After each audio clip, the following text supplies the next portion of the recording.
Warning: this series may contain discussions about the accountancy profession, jargon of a financial nature, and some really engaging content. Episode 3: What's next for tenant accountants, the meaning of business advisory, and the difference between outsourcing and offshoring.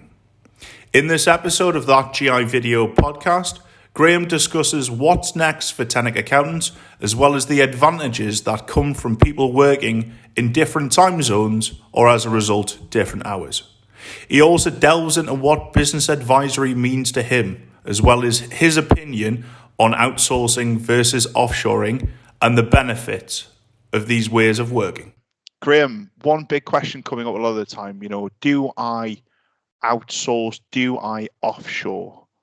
Actually, those are two very distinct things that I've got my own opinion of. What's yours as to what they are and what's the benefits of each of them? Yeah, you're not even going to let us Google it just to double check which one is beforehand, James, are you? So I think where needs must. So let's just state that first, because I say it might not always be a choice for people, but outsourcing obviously would be ad hoc tasks as and when needs must. Offshore would be a full-time member of staff overseas. Do I get a pass to start off with, James? You do. Big tick in the box. Fantastic. Certificate in the post, I do hope. So the difficulty you've got with outsourcing, understand why people need to do it, because it's ad hoc work and where needs must. I totally get that. However, the concern you should always really have, and I think it's just an acceptance you're going to have to just deal with, is you don't have the opportunity to really build up the relationship, the training, the understanding to get the same sort of consistency in the work being done time after time after time. And it's unrealistic to think otherwise. So that'd be my concern with regards to outsourcing. The offshoring is just like having another member in the team, for which the training, the induction, everything else around that, and the consistency and how you treat them and your expectations and everything are very much easier managed. So that'd be my one reservation around outsourcing compared to offshoring. But I understand for some people outsource might be the only option, but I think you must go in there with realistic expectations so you don't come away disappointed. Absolutely. The one point really important, Graham, we've got various different ways of working with clients. We work with them on that collective pool, or that kind of outsourcing method. They kind of use us when they've got that workflow, when they've got at least a little bit of visibility for it, so we can provide a great quality service back them in the time frame required. Or we've got customers like yourself that work with us on that, what would be referred to as a traditional offshoring model, full-time member of staff. I think the landscape has changed, right?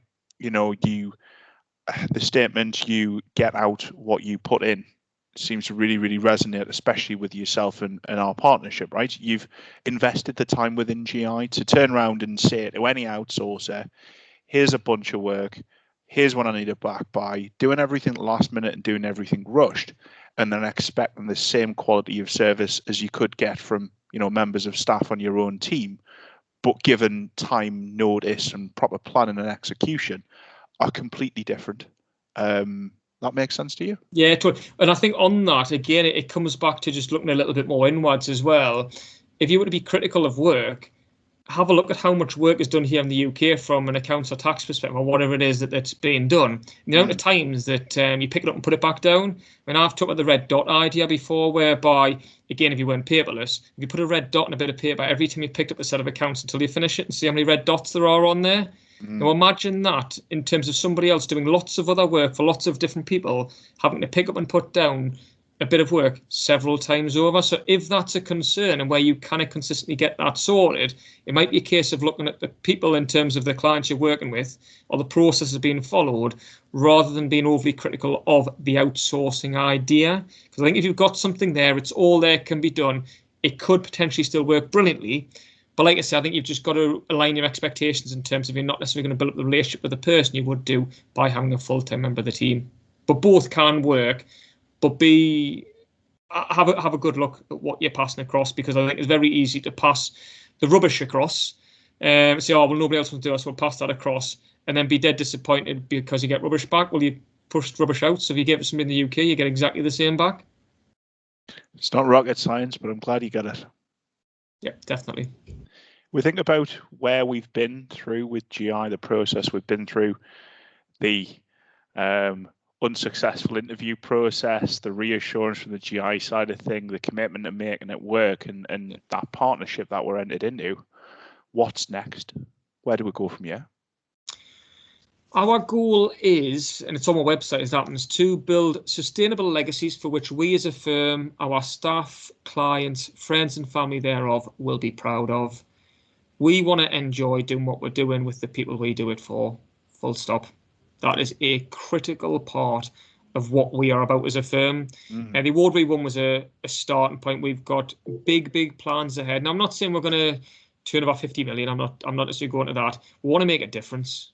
But a difference which is of meaning to us and those around us. So what we want to do is we want to employ and work with more people of a similar mindset, wherever they are based. That is it. I will give equal opportunity for staffing, in terms of if the right person lives next door and is happy to come in and do the job, fantastic. Come on in. I'd love you to be part of the work family. If the next person is thousands of miles overseas, by all means, I welcome you in just as much as I would do the person next door. Fantastic. There you go, everyone. I'm sure you're going to get a flood of CVs coming through, both from a GI side of things as well as just leave your email address, else. James, and you can filter them before they come to me. We'll see if we can take someone at GI. Never know. You can grow the team in India. You can grow the team here in the UK as well, right? Exactly. Perfect. I guess just something on that, James, as well, just to kind of add to it as well, from a time difference perspective. I know I briefly touched upon it there before. Absolutely. But I also think it's a great opportunity. Because if you think about it, I'm not saying we'll have a 24-hour clock because I'm certainly not working 24/7. There's actually an opportunity to extend the working day to fit in with more flexible ways of working by having an overseas team. So like I say, I'm not saying to overly focus on it, but like I say, for me, I think there's this focus on a cost saving. And I just think when you have a cost saving, I think it's the wrong angle to attach with regards to GI. Don't do that. That's just a bonus. If you get it, great. But if you don't, it's never been the benefit for me. And I just think that time perspective, if you can expand out the working day, what a massive opportunity to at least consider if that's going to be something of value to you. And like I say, again, likewise, I wouldn't say that's the defining factor for getting somebody overseas to the UK. But I think we've got to remember that because, like I say, I just think costs it's a red herring. Absolutely. Look, on its own, sorry, it's a red herring. Yeah, absolutely. I think people make a purchasing decision, or the people make a buying decision actually, and it doesn't come into play just because of that cost saving. And I'm really glad you've mentioned that actually, Graham. Let's go on that point a little bit further, right? That differentiation around working hours. Some people are skeptical because they feel like, oh, we're not going to be able to get on the phone, we're not going to be able to get on Teams or Zoom or various other communication platforms exist. Please speak to your local software rep for more information. But people are skeptical about working different hours from other people. What advantages does that not direct overlap bring in and extended hours from an operational position? How's that benefit you? Well, I'll ask another question. This is for everybody listening. Who else listening has had an issue on a Zoom call, a Teams call, a Google Meet call? Everybody here in the UK has had an issue with regards to it, let's be honest. So what difference is it? A little bit of an issue overseas? It's just part and parcel of life there now. It's not like, it's just because they're there, this, that, and the other. Rubbish. Absolute rubbish in terms of it. I have never knowingly had an issue that I have not experienced here in the UK. It's no different. Absolutely no different.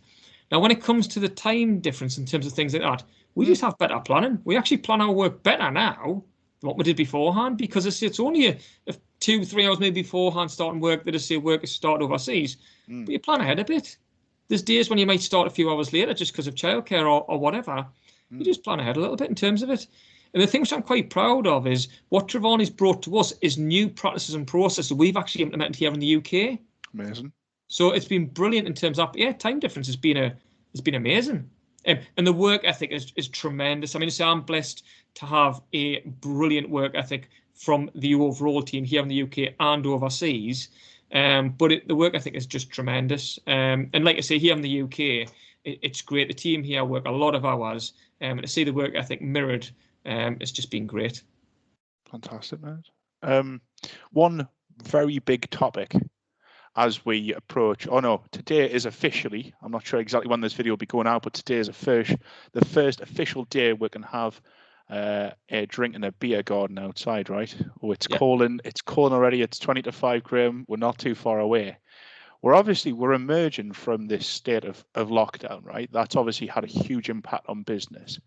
A lot of the customers I'm speaking to, people involved on this series, outside conversations that we're having, are really ramping up to support businesses as we come through this side of lockdown. The way that they're planning on doing so is that advisory piece, right? Yeah. Advisory means a lot of different things to different people. Yeah. What does it mean to you? And I guess, how can you support clients doing that? I start off with, and I know a few clients have said the same thing, I don't like the term. Okay, perfect. How should we refer to it? I don't like the term because advisory for me is giving the right advice at the right time to the right people. It's as simple as that. Let's not build it up and kind of like make it something more than that. That is only what advisory is in my books in terms of that. Now, yes, you might start asking different questions in different areas to give different levels of support. Absolutely fine. But let's not pretend it's this amazing scientific breakthrough. It ain't. It simply is not. So I think it's just, let's dumb it down to that. And the exciting bit is accountants have always been, accountants, let's say, the majority of accountants, because some people focus on very specific areas, have always been capable of this, but there's a massive education piece needed to business owners now to say, look, yes, your bank manager may no longer be available, and there may no longer even be a bank on the high street. As an accountant, we have a far wider reach with regards to how we can support. We would love to discuss with you how we can support you outside of just submitting or meeting your compliance-led obligations, if you would be happy for us to have that discussion with you. That's it. Now, that can branch off into several different fields. Like I say, access to finance, not a problem at all. I'll throw, not on commission with regards to this, I'll throw some software stuff out there. So Capitalize, we use very close with Capitalize.